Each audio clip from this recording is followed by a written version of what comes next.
আসসালামু আলাইকুম দর্শক, আমি তাজমিন কিচেনে আপনাদের স্বাগতম। কেমন আছেন সবাই?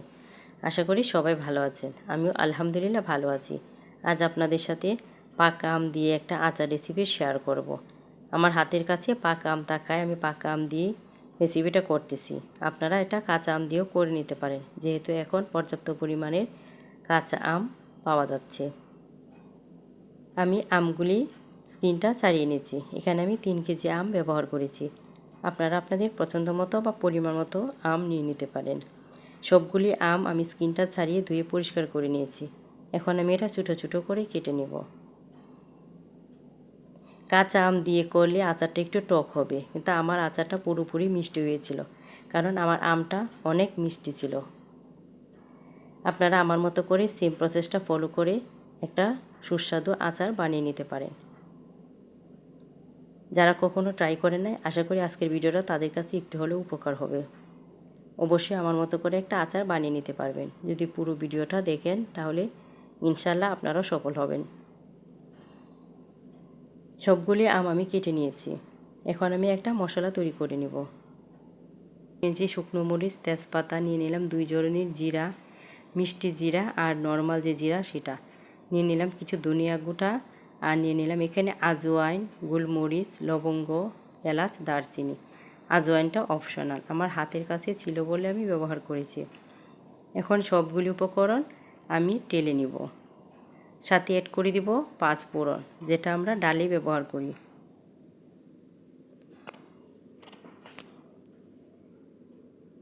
অল্প আঁচে টেলে নিতে হবে। আমি কয়েক মিনিট টেলে নেওয়ার পর আমারটা হয়ে গেছে। এখন আমি আপনাদের একটু দেখিয়ে দিচ্ছি। এ পর্যায়ে আমি চুলাটা বন্ধ করে দিব। যখন তেজপাতাটা পুরোপুরি গুঁড়ো হয়ে যাবে তখন ভেবে নেবেন যেটা হয়ে গেছে। একটা বড় প্যান বসিয়ে দিলাম। এখন এতে অ্যাড করে দিলাম পর্যাপ্ত পরিমাণে সরিষার তেল। অবশ্যই চেষ্টা করবেন সরিষার তেল দিয়ে করে নিতে, এতে করে আচারটা ভালো হবে। এখানে আমি কিছু রসুন তেঁতলিয়ে নিয়েছি। তেলটা একটু গরম হয়ে যাওয়ার পর রসুনটা দিয়ে দিচ্ছি। রসুনটা আমি ব্রাউন কালার করব না, মোটামুটি একটু কালার চেঞ্জ হয়ে গেলেই আমি আমটা দিয়ে দিব। এই পর্যায়ে আমি আমটা দিয়ে দিব। এখানে কিন্তু সরিষার তেলের ফেনার জন্য রসুনটা কিছুই বোঝা যাচ্ছে না। এই পর্যায়ে আমটা দিয়ে দিচ্ছি। এখন আমি আমটাকে কয়েক মিনিট তেলের সঙ্গে মিশিয়ে নেব। 2 মিনিটের মতো তেলের সঙ্গে মিশিয়ে এরপর অ্যাড করে দেব অল্প একটু লবণ। লবণটা অবশ্যই অল্পই ব্যবহার করতে হবে, কারণ আচারে লবণ বেশি হলে লবণ লাগবে। এ পর্যায়ে এসে আমি একটু লবণ অ্যাড করে দেব। এখন অ্যাড করে দেব যে মশলাটা আমি ভেজে নিয়েছিলাম, সেই মশলাটা আমি গুঁড়া করে নিয়েছি। আপনারা চাইলে এটা পাটায়ও পিষে নিতে পারেন। আমি যখন আচারটা বানাচ্ছিলাম পুরো ঘর ঘ্রাণে মুগ্ধ হয়ে গিয়েছিল। এই ঘ্রাণটা 2 দিন পর্যন্ত আমার বাসায় স্থায়ী ছিল। সবগুলি উপকরণ আমি ভালো করে মিশিয়ে এখন একটু হলুদ দিয়ে দিলাম। হলুদটা দিয়ে আমি আবার মিশিয়ে নিচ্ছি। এখন অ্যাড করে দেব চিনি। যেহেতু আমটা অনেক মিষ্টি, তাই চিনিটা আমি অল্পই ব্যবহার করতেছি। আমি এখানে 1 কাপের মতো চিনি দিয়ে দিলাম। আপনারা আপনাদের পছন্দ মতো মিষ্টিটা বাড়িয়ে কমিয়ে নেবেন। আবার আমি নেড়েচেড়ে মিশিয়ে নিচ্ছি। চিনিটা দেওয়ার পর কিন্তু প্রচুর পানি উঠে যাবে।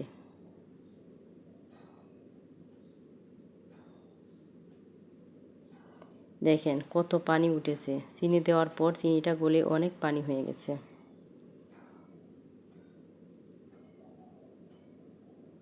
আমি আচারটা বানাতে প্রায় আমার সময় লেগেছিল 3 ঘন্টা।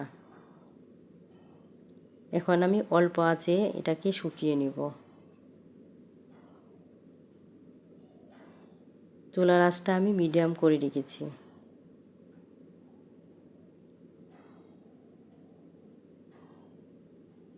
এখন আমি বারবার এটা নাড়া দিয়ে নেব। আমি আমটাকে ভালো করে মিশিয়ে নিয়ে এরপর আমি এখানে অ্যাড করে দেব 1/2 কাপ ভিনেগার।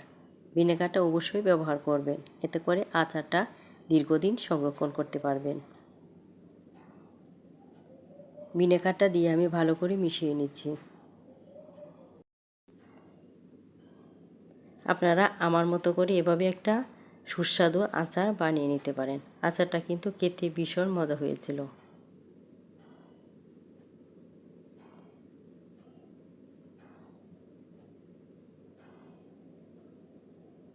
এখন আমি পানিটা শুকিয়ে নেব।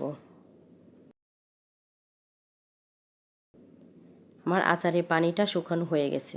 আমি ঠান্ডা হওয়ার পর আপনাদেরকে দেখিয়ে দিচ্ছি যে আচারের কালারটা কেমন হয়েছে। আপনারা আমার মতো করে এভাবে বাসায় একটা আচার বানিয়ে নিতে পারেন। যারা এখন আমার চ্যানেলটা সাবস্ক্রাইব করে নাই, চ্যানেলটা সাবস্ক্রাইব করে আমার পাশেই থাকবেন। পাশে থাকা বেল আইকনটা প্রেস করে দিবেন। এতে করে প্রথম নোটিফিকেশানটা আপনার কাছেই চলে যাবে। ভিডিওটা যদি ভালো লাগে অবশ্যই একটা লাইক দিয়ে যাবেন। বেশি ভালো লাগলে ফ্রেন্ড ও ফ্যামিলির সাথে শেয়ার করতে পারেন। হয়তো আপনারা দেখে বুঝতেছেন যে আচারটা আমার কেমন হয়েছে। এখন আমি একটা বয়ামে ভরে নিব। আমি এখানে একটা কাচের বয়াম নিয়েছি, সেটাতে আমি এখন ভরে নিব। অবশ্যই চেষ্টা করবেন কাচের বয়ামে ভরে নিতে, এতে করে কোনো প্রকার গন্ধ হবে না। আমি রোদে দিব না, ফ্রিজে ঢুকিয়ে রাখবো। আপনারা বানানোর পর মাঝে মাঝে রোদে দিবেন, তাহলে আচারটা আর কোনো সমস্যা হবে না। আর যারা ফ্রিজে রেখে খেতে চান তারা ফ্রিজে রেখে দিবেন, রোদে দেওয়ার দরকার হবে না।